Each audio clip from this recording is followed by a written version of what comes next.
Le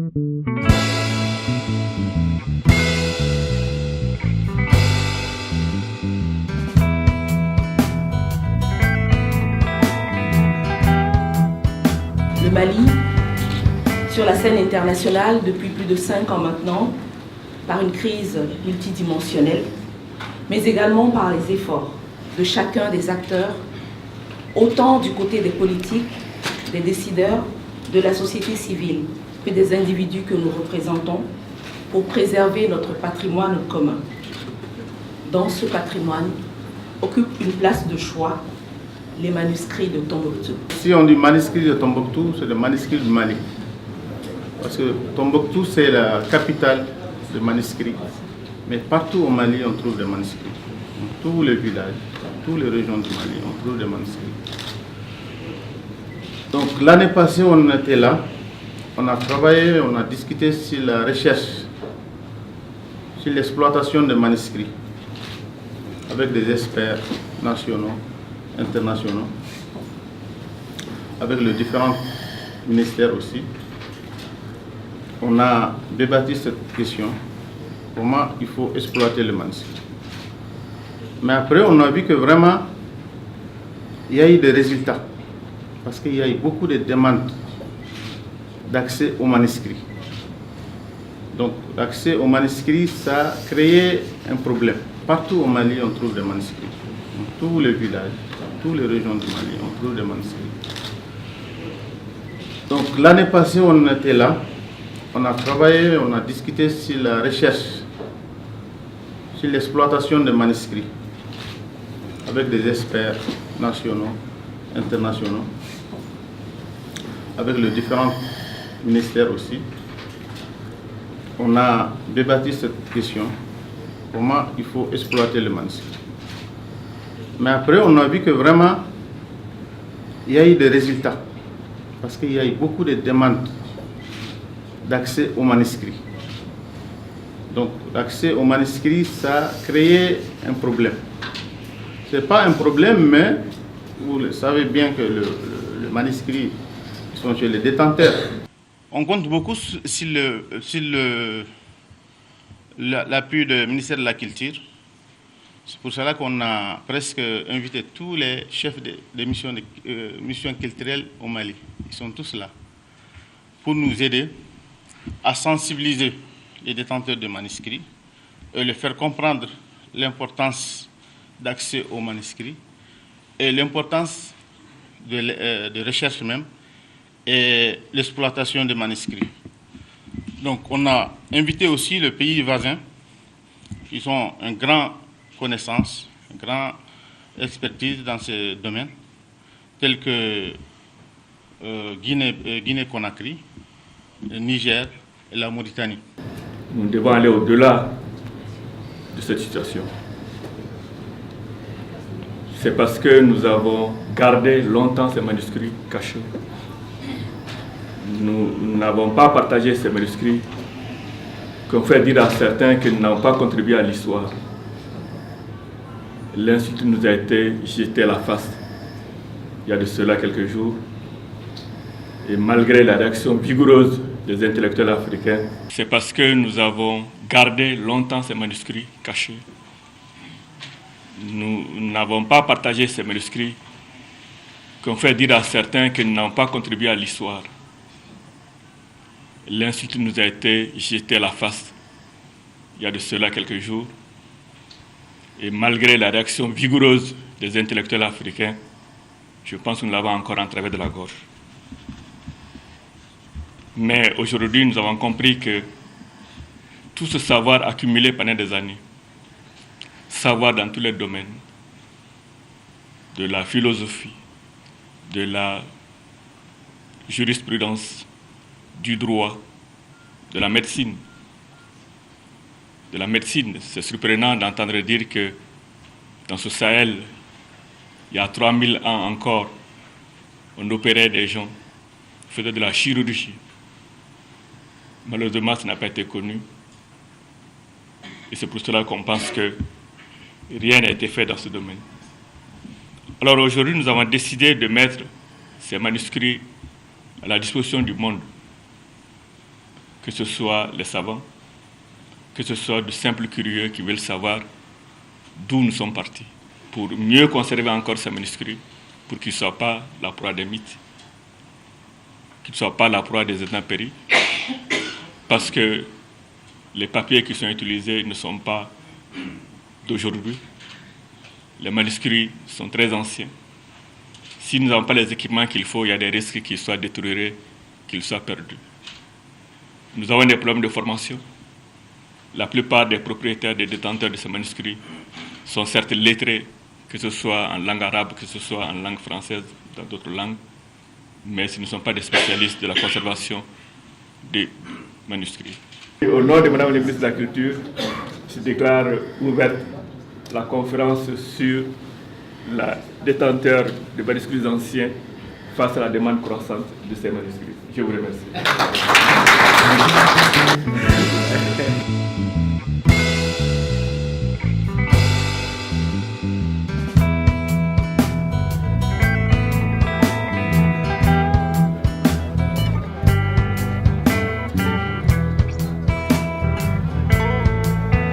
Disons Dieu merci, les manuscrits se portent mieux qu'on l'avait risqué. Comme vous savez, Kader a fait un travail formidable. Il a d'abord sauvé ce qui avait à Tombouctou et il a montré qu'on pouvait les sauver. Ce qui a fait que d'autres qui ne sont pas dans les mêmes conditions que Tombouctou sentent qu'eux aussi, ils doivent chercher à droite à gauche, ils doivent chercher les archives, les documents qui sont là, essayer de les mettre en valeur. La mise en valeur, c'est la lecture et la connaissance, la prise de connaissance. Maintenant, nous allons les exploiter. Ce qui suscite des ambitions, des intérêts, il faut quand même que nous n'aillions pas dans le désordre pour pouvoir gérer de la manière la plus correcte, la plus efficace ce patrimoine. C'est comme ça que je vois le problème, que ceux qui ont des documents, que ceux qui ont envie, que ceux qui l'ont puissent se conserver, que ceux qui n'ont pas puissent avoir accès à ces documents d'une manière raisonnable, qu'on ne les abîme pas, parce que ces documents sont très très fragiles.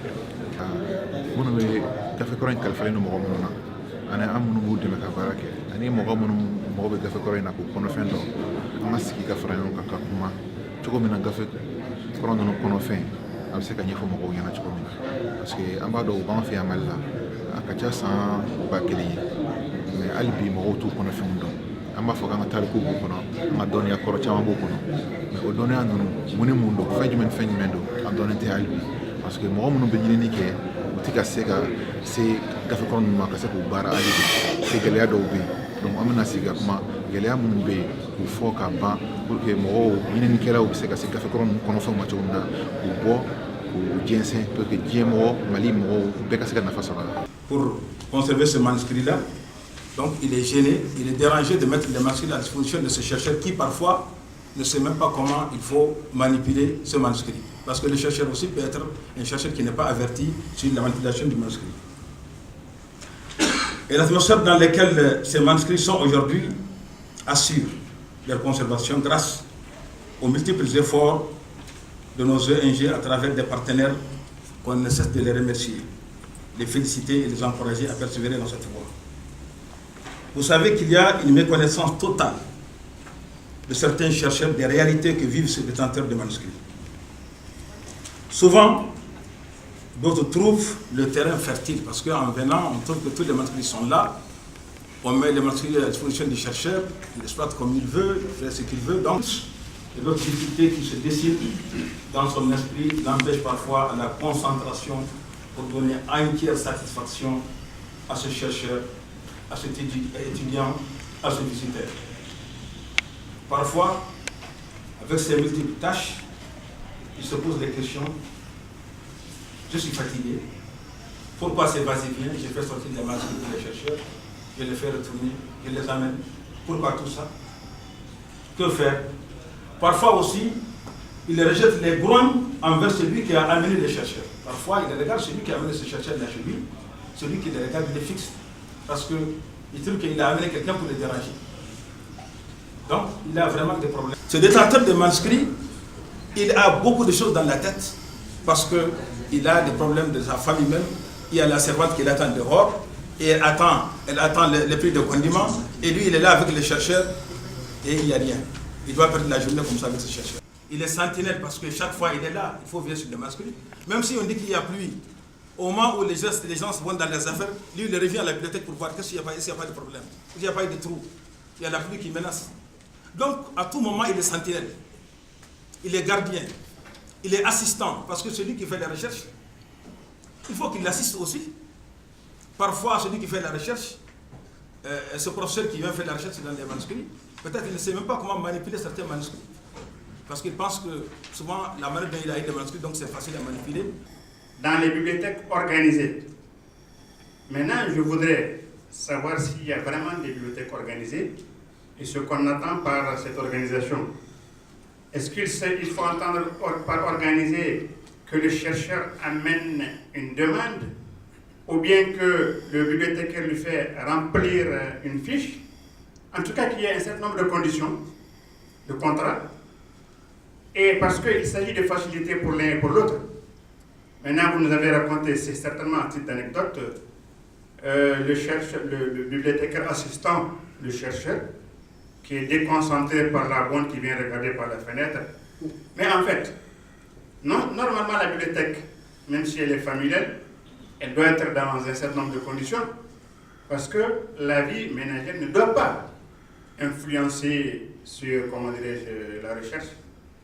Aujourd'hui, Dieu merci, même en venant, nous, on travaille chaque jour dans certaines familles, quand il est à Sabama, on fait les catalogues de certains manuscrits, on fait les registres, on fait vraiment des choses.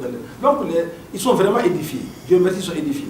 Mais j'ai bien dit dans ma conférence, il y a beaucoup reste à faire.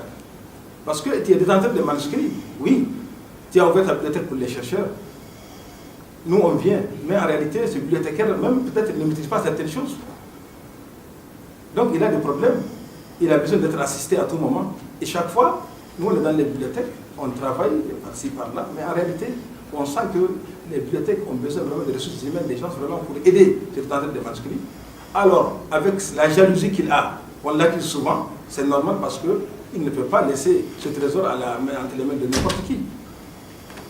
Donc, quand je dis les bibliothèques organisées, c'est les bibliothèques dans lesquelles, au moins quand on vient, quand même, on trouve. Parce que pour le moment, quand on trouve au moins que le document là a un numéro, c'est classé dans l'étagère, on peut le consulter. C'est différent des autres bibliothèques. L'arabe est toujours le même. Donc il y a ce problème parce que je vous l'ai dit, parce que quand on faisait la rénovation des mausolées, on a eu à découvrir quelquefois des pierres, des trucs sur lesquels on a écrit des choses en arabe que j'ai cherché à faire déchiffrer par son professeur d'arabe, et tous me disent qu'ils ne comprennent pas trop ce qu'il y avait dedans. Voilà. Donc il y a aussi le problème de la langue. Est-ce qu'elle a évolué? Est-ce que c'est toujours la même langue arabe? L'arabe a été changé au point. Je pense que ça c'est très important. La plupart, bien tous les manuscrits que nous on a vus jusqu'à présent, écrits dans la langue arabe classique, qui ne change pas. C'est la même chose depuis peut-être plusieurs siècles. Ça ne change pas. Mais on a d'autres manuscrits qui sont écrits dans la langue africaine, avec caractère arabe. Donc peut-être que c'est dans ça qu'il y a des difficultés. Adjami. Voilà, c'est ce qu'on appelle Adjami. Adjami, parce qu'on ne peut pas dire en Bambara, en Wolof, en Hausa. On a globalisé tout ça, on dit Adjami. Le bibliothécaire joue le rôle de guide en fournissant les informations, en répondant aux différents besoins du chercheur. Il explore les informations disponibles à travers l'Internet qui demandent des compétences spécifiques. Le bibliothécaire joue le rôle de formateur et d'enseignant afin de doter les chercheurs des compétences de la restitution des informations et l'utilisation de l'Internet. Le bibliothécaire planifie les sites pour diffuser des informations qui intéressent le champ de chercheurs. Les bibliothécaires évaluent les informations pour pouvoir aider les chercheurs à les évaluer sur l'Internet et pour choisir ce qui les intéresse. Les bibliothécaires jouent le rôle d'intermédiaire entre le document et le chercheur, car ils cherchent des informations dans différentes sources à la demande du chercheur. Les conclusions des bibliothécaires étaient et demeure, mais elle a subi des innovations qui ont favorisé la multiplication de ce support du savoir qui ont à leur tour facilité l'accès. L'on constate que cette même innovation au niveau du rôle du bibliothécaire, vu la taille de ces tâches, doit s'adapter à cette nouvelle situation qui nécessite une qualification plus poussée pour pouvoir faire face à la demande si forte et grande. Au terme de ce travail, on a constaté que cette évolution technologique, au lieu de rendre le bibliothécaire moins utile, elle a élargi son champ d'intervention en créant d'autres domaines plus spécialisés, donnant la possibilité à la création des emplois liés aux documents, source du savoir, par de toute évolution. À notre niveau, nous avons créé un stage technique national d'archives qui a fêté l'année dernière ses 30 ans. Je pense que Dr Traoré a dû prendre quelques indications sur ça. Pendant ce stage, nous donnons des cours de paléographie,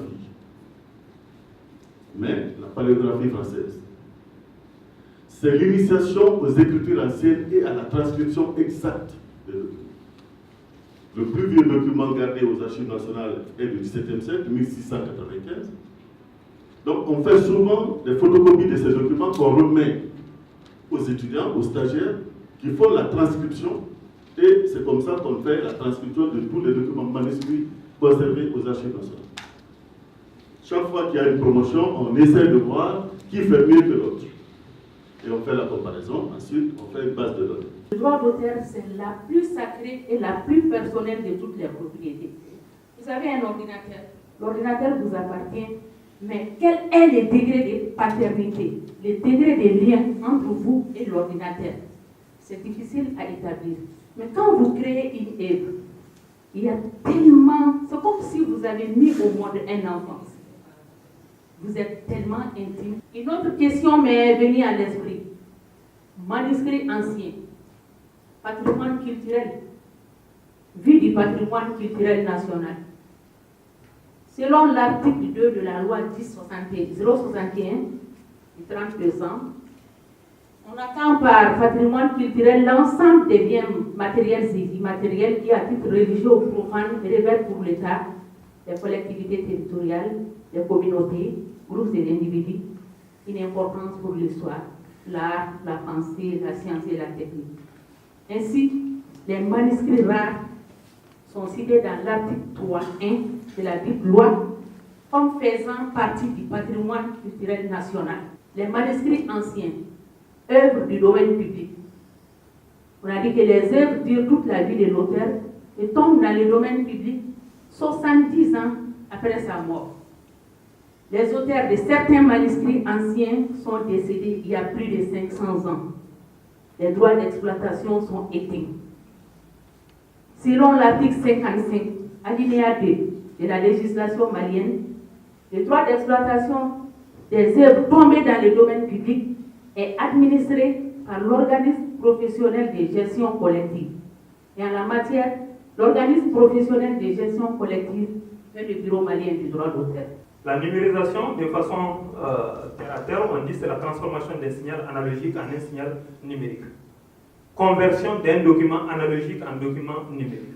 En d'autres termes, c'est le passage d'un document au scanner pour avoir une copie numérique à la fin.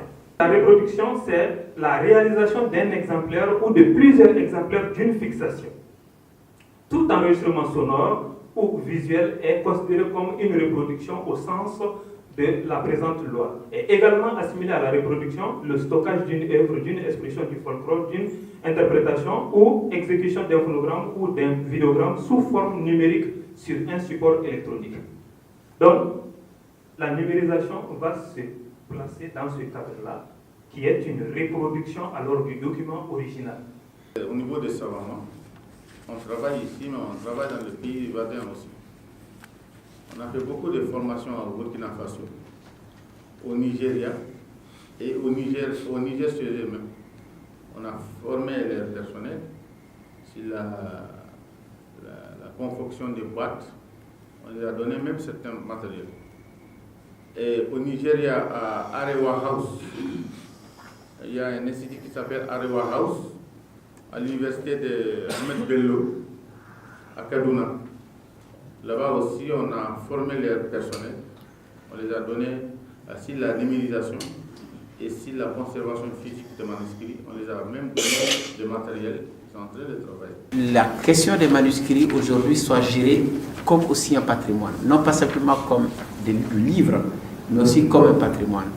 Et il est important de ce point de vue-là qu'il y ait un effort qui soit fait, non seulement au sein de l'IRAP, mais également au niveau de Savama, pour que les règles applicables aux collections du patrimoine, aux éléments du patrimoine puissent être également appliquées. Si ces règles sont établies en termes donc, de technique et en termes donc, de déontologie, parce qu'on parle de déontologie, mais la déontologie du patrimoine, elle existe aussi. Sur ce, je déclare clos les travaux de cette rencontre. C'est que quand vous partez d'ici, partout où vous êtes, que Dieu vous récompense pour ça. Qu'il vous fasse accompagner par les anges qu'il faut pour arriver chez vous et demeurer chez vous en paix et dans le bonheur. ربنا آتنا في الدنيا حسنة وفي الآخرة حسنة وقنا عذاب النار. اللهم انصر من نصر الدين واخذل من خذل المسلمين. سبحان ربك رب العزة عما يصفون والسلام على المرسلين والحمد لله رب العالمين.